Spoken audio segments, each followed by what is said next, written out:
था।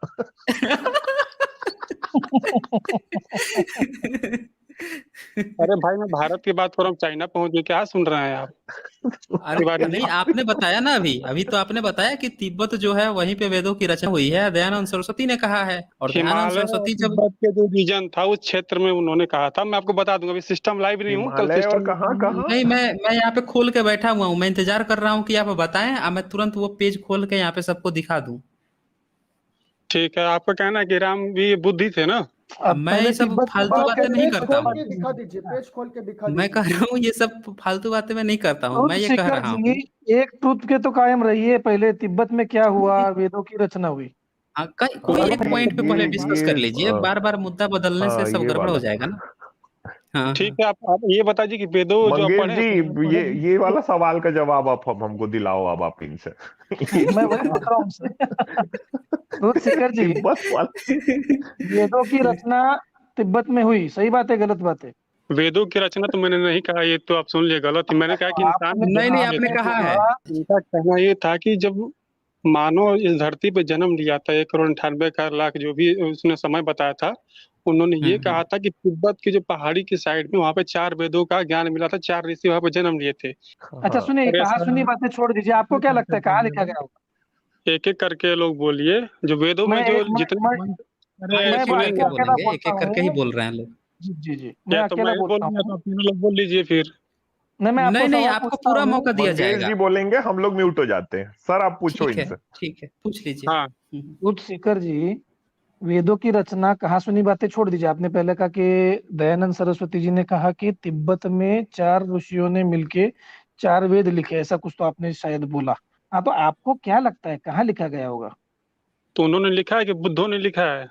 अच्छा, बुद्धों ने अच्छा, बुद्धों ने भी तो लिखा, बुद्धिस्टों ने बहुत लिखा बढ़िया, है। वेरी आप ये ये नाइस। तो कह रहे बड़ी हैं कि अच्छी बात हो जाएगी आप ये फिर। कहना चाह रहे हैं कि बुद्धों ने लिखा है? आप ये कहना चाह रहे हैं? नहीं, मैं यही मैं पूछ अरे रहा हूँ।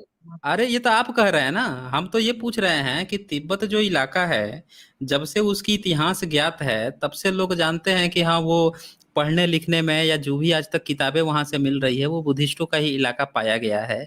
आप कह रहे हैं कि वहां पे आर्यों की उत्पत्ति हुई है। अब बुद्धिस्ट भी अपने को आर्य बताते हैं, तो मैं और आर्य बोलते हैं, आर्य सत्य बताते हैं। तो मैं ये जानना चाह रहा हूं कि आप जो क्लेम कर रहे हैं कि पहले आर्य की उत्पत्ति वहीं पे हुई, अब वेद भी उन्हीं के साथ आया है, ये तो इनका सिद्धांत ही है आर्य समाज का कि भाई इंसान जो है वेद के साथ ही आया हुआ है, अब सृष्टि का निर्माण ही वेद के साथ हुआ है। तो फिर वेद वेद भी आपने बता दिया कि तिब्बत में ही रचना हुई है, मेड इन चाइना ही है। तो अब ये बताइए मुझे कि इसका थोड़ा सा सबूत दे दीजिए कि कब और किस कालखंड में ये रचना हुई, किस शब्दावली, किस भाषा, किस लिपि में रचना हुई, कौन से ऋषि का सबूत मिल गया, क्या प्रमाण मिल गया, कुछ थोड़ा सा एविडेंस हमें दे दीजिए। वेद लिखा कैसे गया, आपको ये पता है? ये बताइए। आप ही बता अरे दीजिए ना, आप हम लोग सुन सवाल का लेंगे। जवाब सवाल पे मत दीजिए, आप सवाल का उत्तर दीजिए ना। ये क्या मैं बात दे हुई? रहा हूँ ना। आप हाँ बताइए ना। दीजिए, बताइए। आर्य का मतलब श्रेष्ठ होता है, और आर्यव्रत जो था कितना बड़ा था आपको पता होगा? पहले का आप काउंट कर लीजिए कितना रेंज में था। तो पहली कितना बात तो वो रेंज में भारत था? में था। हाँ, कितना रेंज में था ठीक। आर्यव्रत, थोड़ा सा एक बार बताइएगा मुझे।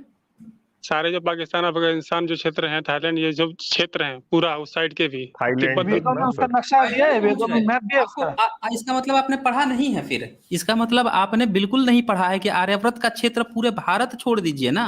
अरे भारत में कहाँ पहुंच गए, दक्षिण भारत तक भी छोड़ दीजिए, इधर ईस्ट वाला जो इलाका है ये भी छोड़ दीजिए, आपका बीच में एक छोटा सा पोर्शन को कहा जाता है आर्यव्रत। लगता है आपने पढ़ा नहीं है ढंग से गंगा आर्यव्रत। यमुना का जो पठार है ना सर, वो था हाँ हाँ। आर्यावर्त इनका।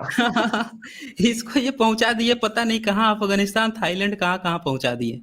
अरे भैया, भाई अखंड साहब कश्मीर भी भारत। नहीं था भैया अरे उसमें। अखंड भारत वो नहीं है जो आप समझ रहे हैं, अपनी किताब पढ़िए ना। आपके पूरे यहाँ पे विशेषज्ञ लोग बैठ बैठ के इतनी किताबें छाप मारे, पूरी दुनिया में आपको पता है आर्यव्रत पे कितनी किताबें छप गई, उसका एरिया, लोकेशन, क्या क्या लोकेशन दी हुई है, क्या क्या बातें लिखी गई हैं, उसके आधार पर पूरा मैप डिजाइन है उसका आर्यव्रत का। आप पता नहीं अब कहाँ कहाँ पहुंचा दे। देखिए गलत मत बोलिए, मैं बता रहा हूँ, दुनिया डिबेट करना दुनिया है का तो बात गलत मत बोलिए बस, दुनिया का बात सही मानेंगे या पॉइंट लेके भारत की आइए। ही बात मानेंगे? ये बताइए ना।